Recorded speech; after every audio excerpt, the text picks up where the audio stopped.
Hello, my name is Ashley Matthews and I'm an associate in the employment department at Thompson Still and Passmore. Today I'm joined by Ben Stepney, who's a partner in our team. So Ben, what's going to be on the horizon for employment law this year?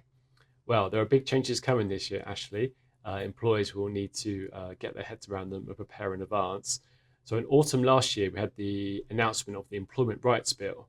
And this included some quite radical changes to employment law, most of which won't actually come into force until 2026.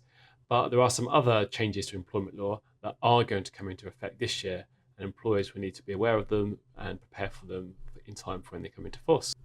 So I hear the minimum wage is changing. How so?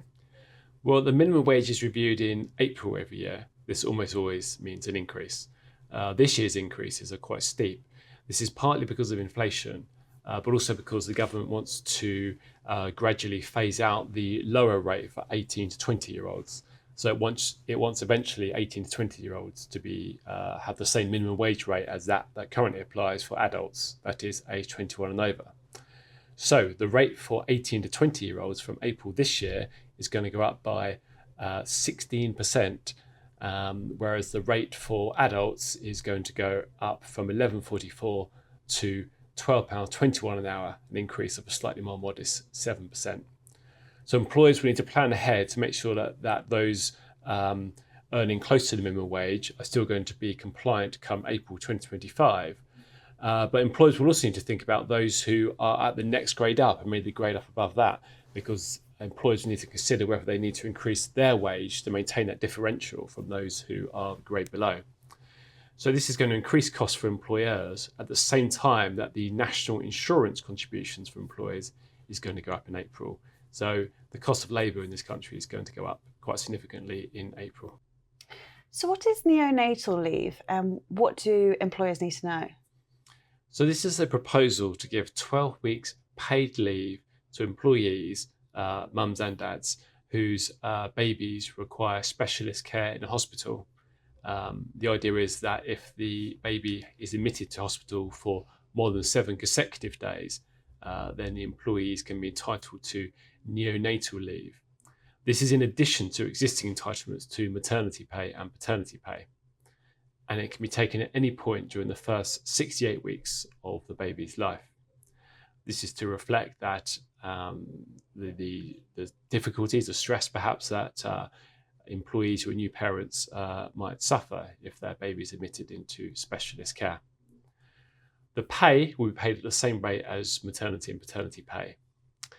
It's due to come into force in April this year, although the current government needs to reconfirm that it's going to go ahead and implement this, which has been in the pipeline for a few years now. What about equalities laws? Is there anything changing there? We expect that the Equality, Race and Disability Bill is going to be published this year. It will then go out for probably quite extensive consultation. This is expected to introduce compulsory reporting on disability pay gap and ethnicity pay gaps for large employers being those that employ 250 or more people. The idea is that such additional transparency through those reporting requirements will help companies close existing pay gaps within their organisations. There'll be plenty of details to be fleshed out, such as what definition of disability will be used and how employers are going to obtain consent lawfully from employees to process what is sensitive personal data. So you mentioned the Employment Rights Bill. Will any of it come into force this year?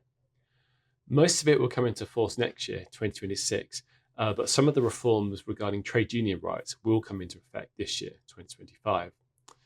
These include the repeal of laws regarding minimum service levels, which were going to apply in certain sectors during industrial action.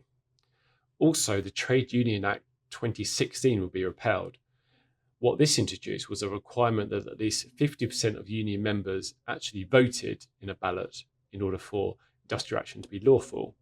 And in certain public services, such as education and health, it required that at least 40% of those entitled to vote did so and were in support of the strike before it could be a legal strike. These are expected to be repealed during this year. So in conclusion, it's never a dull year in employment law, and we're going to share updates with our readers through our workplace law newsletters going out every month throughout the year. Thank you, Ben, and thank you so much for joining us today, and I hope you found that very helpful.